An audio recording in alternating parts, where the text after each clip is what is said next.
Hello gents, welcome back to day 3 now. We're doing a route. We're currently just outside of a town called Lake, and we'll go through the route later on, but at the moment we're just going to swap cars. We've just had a brilliant road up from the A9 up into Lake. We're now heading out west from Lake, and I'm going to jump in the Porsche Boxster 986 2.7 mid-mounted, flat 6, 2.7 litre, about 225 brake horsepower, rear-wheel drive, convertible. I had, if you can remember, a few years ago, my 987S. Well, this is the base 2.7, and it's the car so far that has really surprised me. Really surprised me yesterday. It's surprised me this morning. So I'm going to jump in it and see how this baby drives. Start the flat 6. Get the seatbelt on. Rev counter there, showing up to just north of 7,000. And yeah, that central rev counter looks fantastic. White dials, which I don't think were standard. Yeah, I'm good.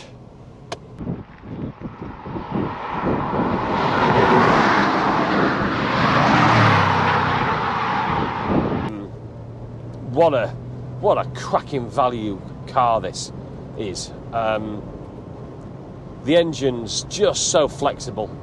That flat 6 gives you linear power.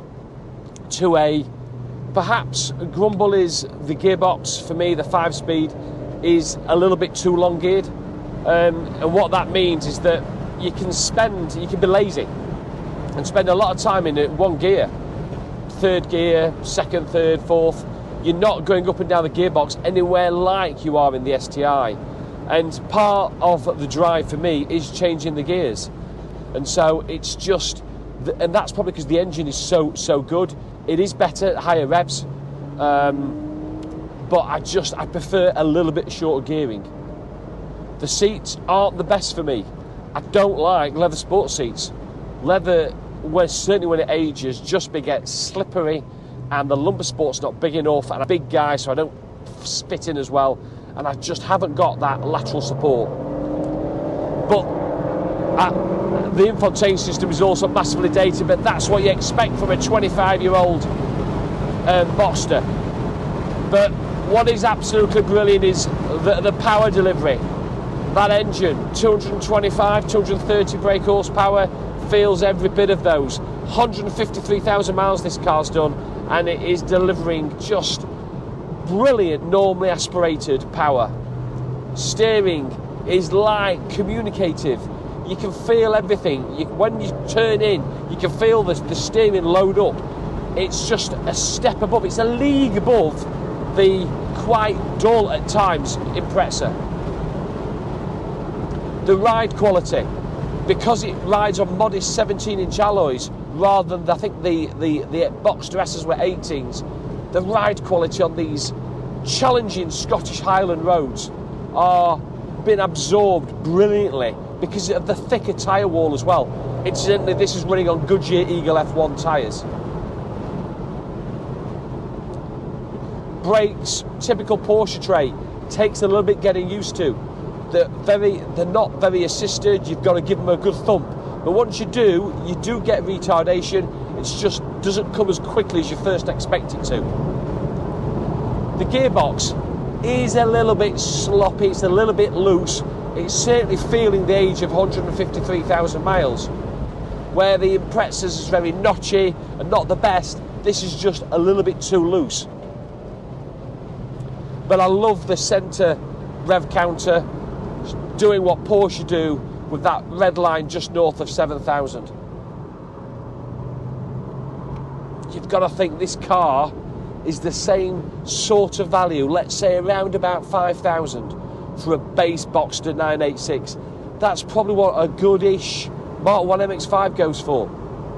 And how can a flat 6 2.7 litre mid-mounted convertible Porsche be worth the same as a 1.8 4-cylinder Mazda?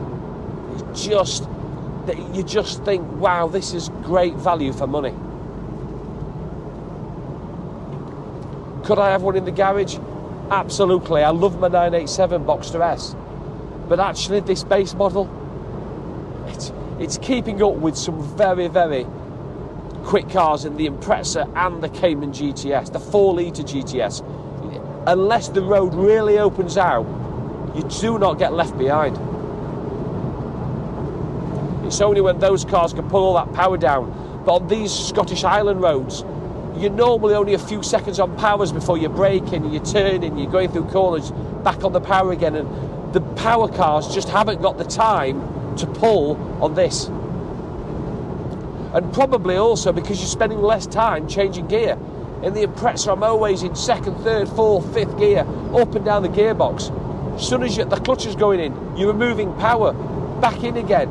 This, most of my driving's in third and fourth gear. Now, I don't think that's a good thing or a bad thing, but it's the polar opposite of the Scooby. Noise, well, there's very little buffeting. I'm quite comfortable here going along at a good speed, we'll say, this has been had roof down since we've left air. I mean, it's absolutely all day driving with the roof down is very, very easy to do. The only thing it needs is probably a bit of a rest from that exhaust. It's too quiet, too muted. In fact, with the roof down, you can't even hear the exhaust. You can't hear any induction. It's almost like a silent motor. So we've just stopped for lunch at Lochinver, which is about halfway round today's route, which I'm going to show you in a minute. And I want to show you some of the good roads and some of the not so good roads that we've experienced today. Weather has been bone dry all day, which is great. All three cars are working great. There's a few knocks and clunks and on the cars, but they're all running great. We've all rotated cars once so far this morning. We're going to rotate again this afternoon, so we're all going to experience each other's cars, and that just adds, I think, a little bit to the road trip as well, so we all get to feel what the different cars handle like on some of these brilliant roads. Right, let me show you where we've gone to so far in the first half of today. So we set off from our Airbnb over in Contin, and then we actually went through Dingwall. We didn't go down this far, we went across, and we picked up the A9, major trunk road. It was slow and incredibly boring, busy, which we knew it would be. The East Coast is never as good as the West Coast, and we followed the A9 all the way up to Lockfleet here, and we took a left. We went on to the A839 here to Lerg. That road is an absolute belter. Super fast. 4th, 5th gear stuff along there. Really fast. Pretty intense from having such a lazy start through the first sort of 45 minutes to get there. That was really, really fast. We were going to stop for a coffee there, couldn't because it was short, so we then pushed on, and we carried on the A838, which is this, and this basically runs northwest all the way up past Loch Shin and all the way up to the west coast here at northwest Sutherland. All that stretch, I would call it average. It's all single lane, and there's lots of passing places, but it's not the best driver's road. It was certainly not as good as that first stretch up to Lake. Once you get up to a place called Laxford Bridge here, you then join the main West Coast road, and we followed that down. We stopped at Scurry to get coffee and cake there for sort of late morning, and then we've carried on down the brilliant West Coast, and we've turned off and come up to Lochinver. In total truth, all this road here, it's just been fantastic, fast flowing. There's every type of corner again. Traffic was light coming out here to Lochinver, a little bit busy on the west coast, but nothing too bad. A few camper vans, the odd caravan and car, but mostly you can get past within a minute or so, so nothing's really held us up, and we've had a great time. So we're here, Lochinver, and then we're heading back onto the west coast for this afternoon's stretch, and we're going to take it down through Liverpool and further south down the west coast. Next up is a drive in the 718 Cayman GTS, the 4-litre 6-cylinder, flat six, 395 brake horsepower, rear wheel drive. What a car, I cannot wait. I've been driving the 718 Cayman GTS for about an hour, and I wanted to do a bit of a comparison between this and specifically the 986 Boxster and obviously the Impreza. The difficulty is the Boxster's 25 years old, the Impreza's nearly 20 years old. So they're not just a different age, they're a different generation, and it's very, very difficult to compare them. This being such a modern, high-performance two-seater coupe. And the changes are huge, and they're not all positive either. Inside, the Cayman feels every bit a £75,000 sports car. The driving position is absolutely bang on. The seats, the suede Alcantara seats, are supremely comfortable, but also hugging the torso really well through the testing roads here that we're on. The steering wheel, my pet hate, the cluttered steering wheel, is gone on this Cayman. The only dial and switch on the whole steering wheel is the Sport Plus dial in the bottom right corner. It's the driving of the car with the PDK. I've driven it in auto, I've driven it in manual, I've driven it in sport as well, just to try to get a real feel for the car. It drives the road brilliantly well. The chassis, considering this is on 20-inch alloys, and the compliance on some pretty abrasive and potholed roads at times, just rides it so brilliantly. You just feel so composed, and it gains speed rapidly, and through the corners it just gives you confidence. Within 5 minutes of driving this car, I was able to start pushing on more and more. But pushing on more and more, you get into that speed that could be licence losing. And this is the whole issue I think I have with modern cars. They cover ground so quickly, so fast, that the only safe playground now for these modern performance coupes is really the track. And for as good as the car drives, for as much as I love the PDK gearbox, the big issue I have with the car is that it just feels all a little bit artificial, all a little bit like I'm sat in a computer simulator. There's an absolute air gap between what the car is doing and what I'm doing. I don't know. You mean you turn the steering wheel a fraction either off centre, and the car immediately changes direction. It settles in, it's composed. It feels brilliant, but it's not telling me what it's doing. I don't feel part of it. And that's the big issue for me. I love and I want to love this car. But when I drove the earlier 987 Gen 2 Cayman S, that was more analogue. That was more a car that you drove. Yes, it was a 6-speed manual as well, but it was the actual steering. The steering and the chassis of that one was certainly more analogue. This is digital. It's all a bit artificial. It's all a bit false. I have no idea what those front tyres are doing. You will learn that driving it repetitively. And the only hope is that on the roads you'll never ever reach anywhere near that, the loss of traction with such a composed car as this.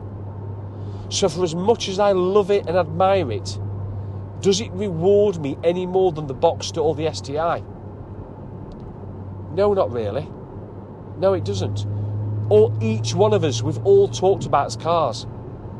We all love different aspects of each one of them, but there isn't a perfect car amongst the three. So yes, Cayman GTS, I absolutely love it, but I don't long to own one.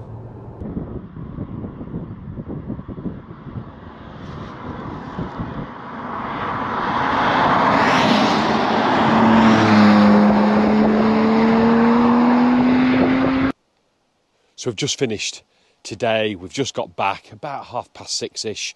We left at 8 o'clock this morning, so it's taken us to do our route today about 10.5 hours. But that did include a sort of a coffee and cake morning stop. We had about an hour for lunch and had a proper lunch and a few other stops along the way. We're back. I just want to spend just 2 minutes showing you what the roads were like on the second half of today, because there's some absolute belting roads that I want to take you through. Just incidentally, filled the car up twice today, once in Ullapool, once back in a place called Dingwall, just to the northwest of Inverness. At Ullapool, the car returned 19 to the gallon, and at the end of the day, about 25. Much better than I was expecting. I think that's largely because we just can't be on it all the time. When you're driving for that long and covering that much distance, we sort of did phases that would put us foot down for a few miles, really enjoy it, then we'd back off, and that's how we've done it, just to manage the time. Traffic-wise as well, largely the roads have been really good. Other than the 89 this morning, the rest of the day has definitely been manageable, and any traffic we've been quite easily to get past. So let me just show you what we did for the second half of today.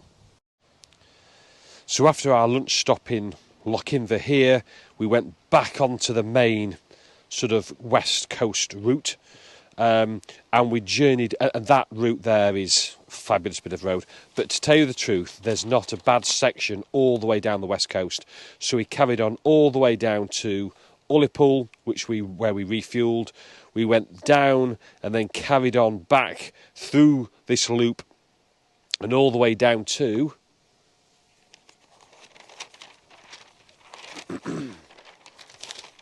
a place called Pooley, and then Gairloch, and then we went along Loch Marie and all the way back, and then we had the last fast run cross country back to our Airbnb here in Conin. The run really from the end of Loch Marie out here, and all this section, the A832, is absolutely opposite of the route we did further up the country in the morning. This is fast, straight, open, flowing roads where we made very, very swift progress, and actually at the end of the day it's exactly what we wanted.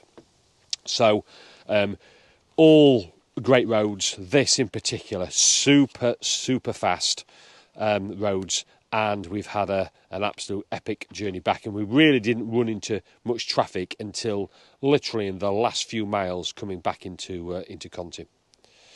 So there we go, end of day 3, brilliant day. We've covered about 300 miles today, so a lot of distance we've done, and overall in the first 3 days now we've covered over 900 miles, so my estimation of about 1,800 over the 6 days looks absolutely like we're gonna hit that. Okay, have you enjoyed it? As always, thanks for watching. Please subscribe, please stay tuned. Day 4 tomorrow.